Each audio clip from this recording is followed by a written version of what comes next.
주제를 무거운 것, 가벼운 것을 무슨 이렇게 여기 나온 문장 중에 인용을 해서 달아봤고요.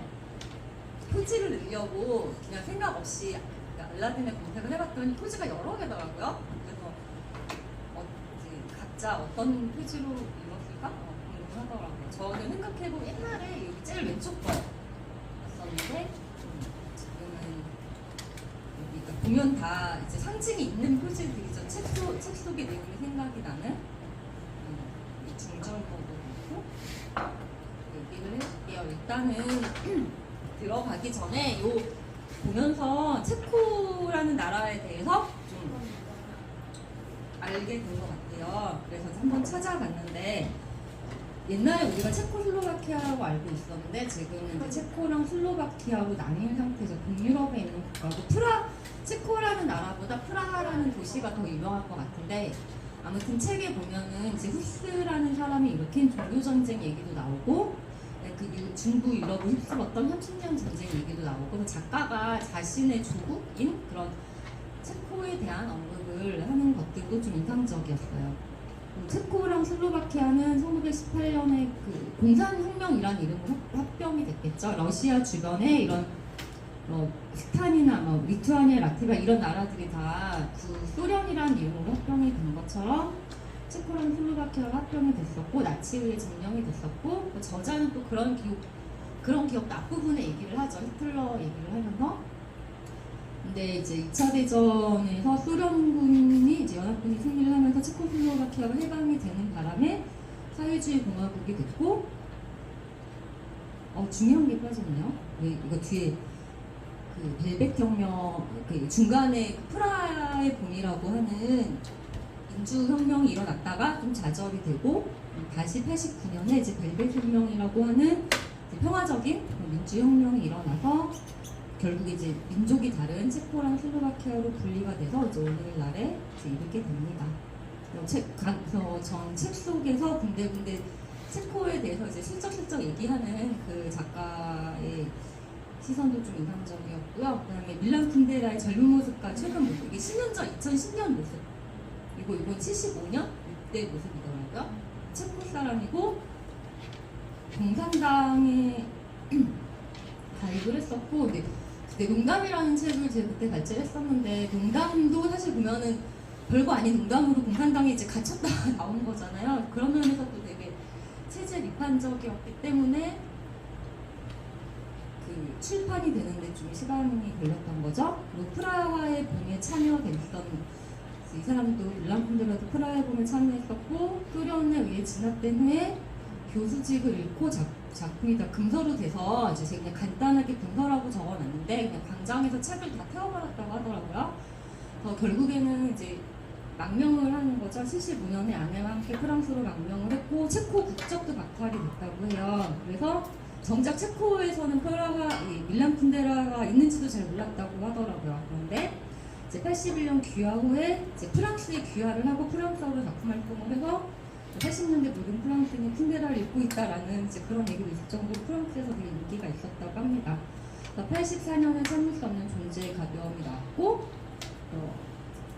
벨벳 혁명 이후에야 고국에 방문했고 2019년에 체코 국적을 회복했다고 해요. 약간 이 사람 뭐라 이제 무슨 디아스포라라고 하잖아요. 그러니까 이산의 삶을 또 살았던 사람이기도 합니다. 책은 주제는 되게 간단하게 이거는 당시에 프라하의 봄 당시의 사진인데 이게 검색을 해서 찾아낸 건데 주제를 잘 보여주는 사진인 것 같아요. 저는 이 책의 중심 주제를 일단 가벼움과 무거움으로 잡고 얘기를 하는데요. 책에 보면은 이제 모든 중에서 무거운 것, 가벼운 것의 모순이 신비롭고 가장 미묘하다. 모순이라고 하는 거는 일단은 또 그러니까 각각이 있을 때는 모순이 아니잖아요. 동시에 존재하는 거잖아요. 그러니까 그런 의미도 있는 것 같아요. 무거운 것과 가벼운 것은 어쨌든 같이 있다는 거. 그런 모순이 신비롭고 미묘하다. 그 앞에 이제 처음에 한 1, 2장 그 정도가 읽기가 어려운데 다시 보니 그게 이제 주제를 정말 그냥 다 적은 부분인 것 같아요. 그러니까 나치에 의한 히틀러의 사진을 한 장 보면서 어린 시절을 떠올렸는데 그 어린 시절을 떠올리게 한 히틀러의 사진 한 장, 그다음에 그 나치에 의한 많이 죽어간 생명들, 어떤 게 더 의미가 있을까? 이런 얘기들이 나오죠. 그리고 앞에 이제 니체의 얘기를 하면서 영원한 회귀가 가장 무거운 짐이다. 그럼 우리 삶은 찬란한 가벼움이다. 그런데 묵직함은 진정 끔찍하고 가벼움은 그렇게 아름다운 것일까?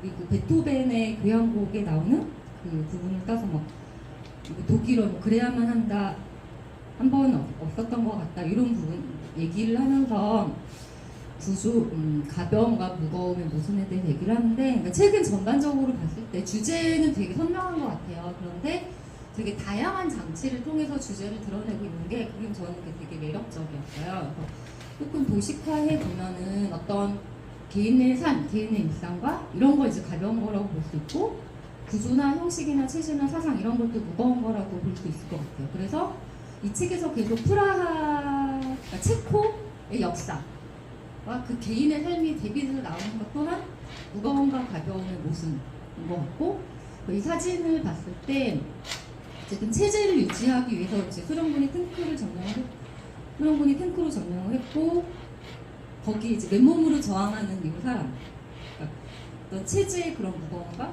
일상을 지키고 싶은 개인의 저항, 이런 걸 가벼움이라고 본다면 어떤 게 더 중요한가? 이렇게 어떤 뭐 경중을 따지고 그런 것보다 이런 것이 이제 그러니까 동시에 존재를 하는 걸 인정을 하고 이제 나의 삶이 어떻게 가는가, 좀 그런 얘기들인 것 같아요. 바로 그리고 또 하나의 재밌는 주제가 저는 이제 키치, 이거는 뒤에 프란츠 그 뒷부분에서 좀 많이 드러나는 건데, 그 키치라는 거는 이제 사전적으로 얘기를 하면은 뭐 대량 복제 등 싸구려 예술품, 산업혁명 이후에 이제 대량 생산을 하면서 중산층이 부르주아 문화를 따라하기 위해서 그냥 미학적인 감각 없이 맹목적으로 복제한 부르주아풍의 예술을 키치라고 하고요.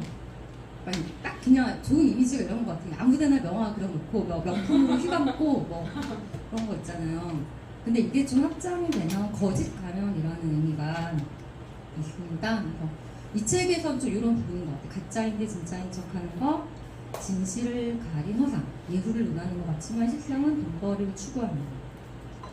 그래서 이것도 저는 되게 키치한 문화인 것 같아요. 예식장 있잖아요. 우리 결혼 생활은 실제 그렇지 않은데 우리나라에는 예식장은 다 되게 호텔, 궁전처럼 이렇게 만들어져 있잖아요. 서양에 되게 멋있는 궁전 성 모양 따다가 놓고 딱 이런 느낌인 건데, 이제 그 대사들 중에서 이제 그런 얘기들이 나옵니다. 얘가 누구더라? 사비나 얘기죠. 그녀는 일생 동안 자신을 적은 키치라고 단어는 헷갈했다. 그러나 그녀조차도 자신의 존재 깊숙한 곳에 키치를 품고 살았던 것은 아닐까? 사랑하는 어머니와 지혜로운 아버지가 군림하는 찜적적 우리나라인데, 사비나 같은 경우는 되게 가부장적인 아버지로부터 벗어나고 싶어 했는데, 또 그런 어떤 가족이 만든 이상향? 이제 그런 것들에 대한 또 동경이 있지 않았을까? 이런 얘기인 것 같아요. 그리고 그래서 결론으로 이제 권위를 상실한 키치는 모든 인간의 약점처럼 감동적인 것이 된다. 왜냐하면 우리는 그 누구의 표현이 아니며 키치로부터 완전하게 벗어날 수 없기 때문이다. 우리가 아무리 키치를 경멸해도 키치는 인간 조건의 한 부분이다. 우리 안에 있는 모습인 거죠. 그래서 나온 얘기가 그 스탈린의 아들, 이제 혁명가의 아들이 전쟁터에서 장렬하게 전사를 하지 않는데 똥을 피하려다가 그 철조망 같은 데 달려가서 약간 간전돼서 죽잖아요. 그런 모습? 고작 죽은 이유가 똥을 피하려다가. 그 다음에 그 프란츠가 참여했던 캄보디아 평화행진 나오는데, 정말 그 평화를 위해서 사람들이 많이 모였는데 나중에 이제 이 프란츠도 머리를 나중에 강도를 당한 것 같아요. 강도 사건으로 끝나버리는 이제 이런 상황들이 좀 키치적인 모습들을 보여주는 것 같아요. 두 가지 주제를 일단 있는 것 같고요. 그 다음에 바로 등장인물들 얘기를 하고 간단하게 마무리하려고 합니다. 그러니까 토마스는 여기 사진은 그 프라하에 보면서 이렇게 좀 막 그냥 찍어놨어요. 보니까 줄리엣 베누스랑 누구지? 다니엘 데이 루이스랑 토마스는, 그러니까 저는 가벼운 사람이라기보다 그냥 이게 이제 오늘 주제가 무거움과 가벼움의 어떤 모순이라고 본다면, 토마스는 가벼움을 지향하는 사람인 것 같아요. 그래서 뭔가 열렬한 공산주의자인 아내와 결별하고 아들이 어떻게 지내는지도 모르고 부양을 하지도 않고 가족에 대한 의무가 이제 떨어진 사람이고 오로지 육체적인 사랑만을 추구하는 사람에서 되게 그러니까 가벼움을 추구하는 사람이라고 하는데 근데 또 한편으로 보면은 이제 취리에서 같이 취리로 도망을 갔다가 테레자가 다시 프라하로 돌아가고 싶어 해서 어떤 일이 닥칠 그러니까 프라하로 다시 돌아가면 자기가 어떤 일이 닥칠지 알았을 텐데도 테레자의 뜻에 따라서 프라하로 돌아가잖아요. 그런 테레자에 대한 사랑을 보여주는 모습, 그다음에 아들로 마치 이제 뒷장에 보면은 뭔가 편지를 보고 있는데 아들이 보내온 편지를 이렇게 잘 간직하고 있는 그런 모습. 그래서 흔히 이제 다른 막 글들 찾아봐도 토마시가 되게 가벼움을 지향하는 상징하는 인물로 드러나는데 그냥 말 그대로 지향인 것 같지 실제로 그렇게 가벼운 사람이던가 뭐 아니면 책의 흐름 속에서 좀 가벼운 영역이 있다가 무거운 영역으로 옮겨간다 이렇게 볼 수도 있을 것 같아요. 그리고 이 토마시는 그 사랑의 무거움, 테레자를 통해서 어떤 사랑이라는 것의 무거움, 그다음에 이 사람이 겪은 일을 통해서 사회의 무거움이 직접적으로 이렇게 드러나는 인물로 표현이 된 것 같습니다. 공산주의파들의 책임을 논하는 기사를 쓴 후에 이제 시골 병원으로 갔다가 다시 유리다운 노동자로 가게 되잖아요. 그런 과정이 어떤 그 사회의 변화에 그대로 영향을 받는 사람. 역사와 되게 잘 부딪히는 사람 이렇게 보여졌고요. 그다음에 그럼 이제 다음에 나올 사람이 테레자인데 이제 거기서요 테레자가 탱크가 들어왔을 때 사진을 찍어가지고 필름을 나눠주잖아요. 줄리에트 뷰식으로 사진 찍는 저는 요 사진 자체를 많이 본 기억이 있는데 이게 이 영화에 나온 거였구나. 테레자는 전 무거움을 갈망하는 사람인 것 같아요. 그러니까 무거운 사람이라기보다 늘 이제 뭔가 좀 이것도 이제 보여주려고 안나 카레리나 이제 옛날에 그 생각 나더라고요. 그 약간 농담처럼 소위 말 여대생을 흉내내려고 타임지 티메라고 하면서 항상 굳이 핸드백에다가 이 타임지를 들고 다니는 여대생 이제 그런 이미지가 있었는데 딱 그게 떠올랐어요. 그렇게 하면서 이제 가짜 여대생 흉내도 냈다고 그런 얘기를 들었는데 어쨌든 자신은 이게 좀 그런 세계에 있어 보이고 싶고 하지만 또 사람을 되게 순박한 이상주의자라고 얘기를 하는데 이 사람이 무거움을 갈망하게 된 계기는 자기가 좀 가벼움의 세계에 있었기 때문이겠죠. 테레사 책 안나 카레리나 그런 측면도 있고 그런데 저 보면은 테레사가 책을 읽는 것이 어떤 보통 사람과 다른 자신의 어떤 이제 자기의 고결함 그렇죠. 그거를 드러낼 수 있는 하나의 정치랄지 정체성이 요인인 것이고 그래서 바에서 만난 남자를 기술자를 따라갔을 때도 그 사람에 대해서 믿음이 갈까 말까 좀 퀘션 마크가 있었는데 그 사람의 서재에서 그 이제 오이디푸스를 받았기 때문에 그 사람을 믿게 되는 그러니까 책에 대해서 그만큼 규정을 넣었다는 게 참 신기하더라고요. 근데 저 때는 그 토마시 처음 만났을 때는 좀 일부러 들고 있었던 거는 맞아요. 약간 그런 느낌인 것 같아요. 책을 좋아하는 사람이긴 한데 테레사가 토마시를 처음 만났을 때는 자기가 거기서 탈출하고 싶어서 탈출하고 싶어서 일부러 더 돋보이게 들고 있었던 거예요. 그쵸. 테레자가 좀 탈출하고 싶었던 세계는 앞에서 뒤에 나오겠지만 사비나는 되게 아버지라는 그런 키치로 아버지가 만든 그런 키치의 세계로 탈출을 하고 싶었다면 테레자는 이제 그러니까 어머니의 세계를 뭐라고 묘사하고 있냐면 젊음과 아름다움이 아무런 의미가 없는 뻔뻔스러운 세계 서로 비슷비슷한 육체와 눈에 보이지 않는 영혼이 갇혀있는 거대한 집단 수용소 같은 뻔뻔스러운 세계 그런 데서 이제 벗어나기를 바랬다라는 얘기가 나오고 그래서 약간 좀 고결한 세계? 이제 그런 데로 가고 싶어 했던 것 같아요. 그래서 무거움을 갈망한다고 하지만 근데 테레자는 또 그 우연의 이제 책에 그 나오는 문장 중에 우연의 부름으로 용기를 얻은 면도 있고 그다음에 그 사랑의 어떤 순박한 사랑을 이제 꿈꾸면서 토마씨가 계속 입체적인 관계, 그러니까 바람을 피고 다니는 거를 되게 못마땅해 하잖아요.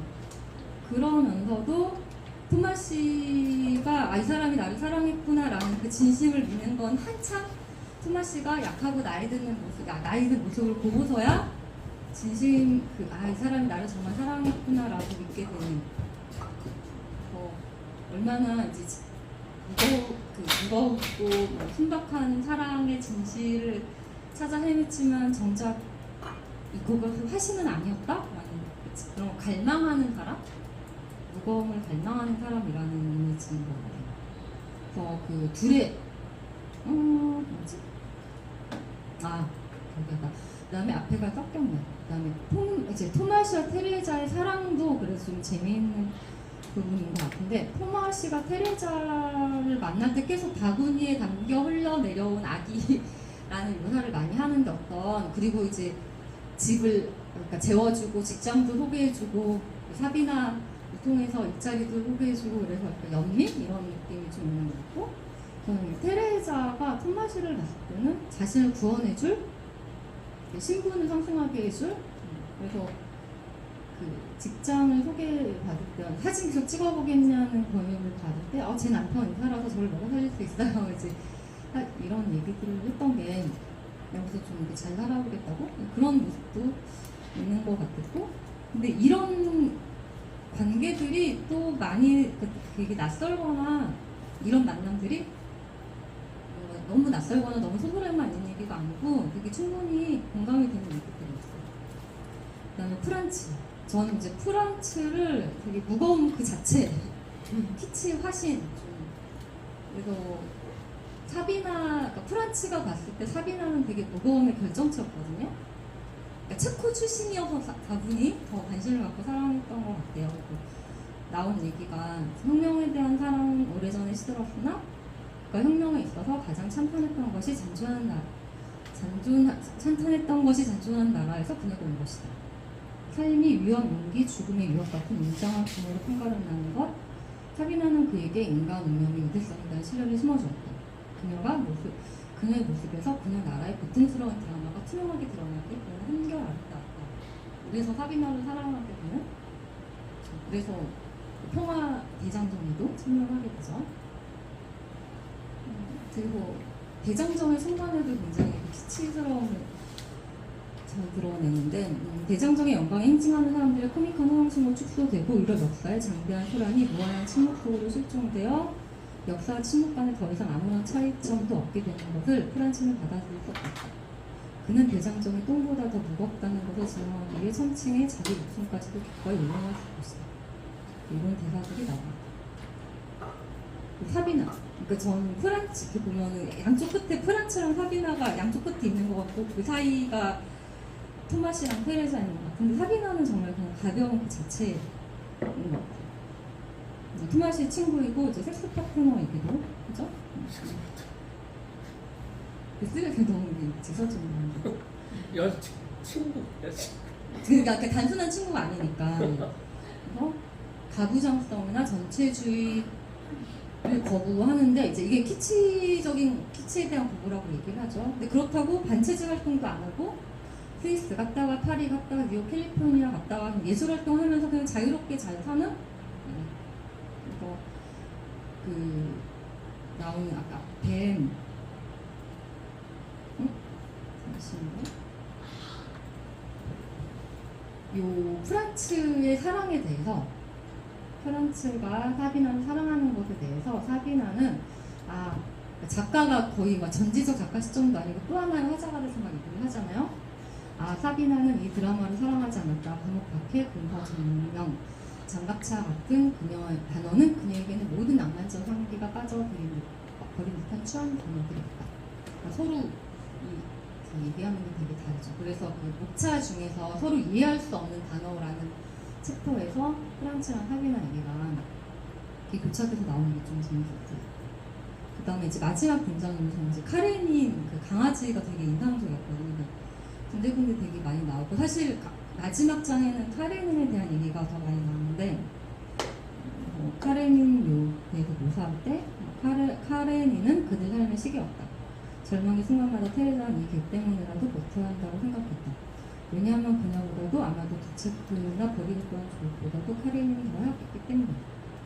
그녀의 집은 토마시가 아닌 카레니였다. 그러니까 이게 쓰여진 시기가 1980년이잖아요. 그 시절에 어떤 그 동물, 개에 대해서 이런 교감을 가지고 소설 속에 써둔 게 이렇게도 있구나. 저는 너무 되게 신기했고 정말 미쳐 잘 보지 만약에 제가 한 10년쯤 전에 봤으면 되게 그냥 지나쳐 버렸을 부분인 것 같은데 뮤일리가 되게 인상적이었어요. 이렇게 발전을 등장인물 중심으로 마치고요. 그래서 나누고 싶은 얘기가 많을 것 같아서 같이 궁금했던 부분 사실은 얘기가 되게 많았는데 막상 정리하려고 보니까는 너무 끝이 없어서 은유나 상징이 되게 많이 나오는데 소설에서 주제를 잘 드러낸 부분 이제 그런 그 은유나 상징들 무엇이라고 생각하시는지 얘기 나누고 싶고 두 번째는 중절모 얘기도 다 따로 모아보면 재밌을 것 같았는데 그건 정리를 못했는데 테레자의 꿈 이런 것들에 대한 얘기도 나누면 좋을 것 같고 세 번째 저는 이제 이걸 보면서 주변에 떠오르는 사건이나 떠오르는 사람들이 굉장히 많았거든요. 우리 사회 현상이나 혹은 인물 가운데 가벼움과 무거움을 드러내는 사람도 있는지 그런 얘기들도 그다음에 가장 마음에 가는 등장인물 그리고 매력적인 문장들을 모으는 이런 얘기들을 나누면 좋을 것 같습니다. 간단히 백지를 마치겠습니다.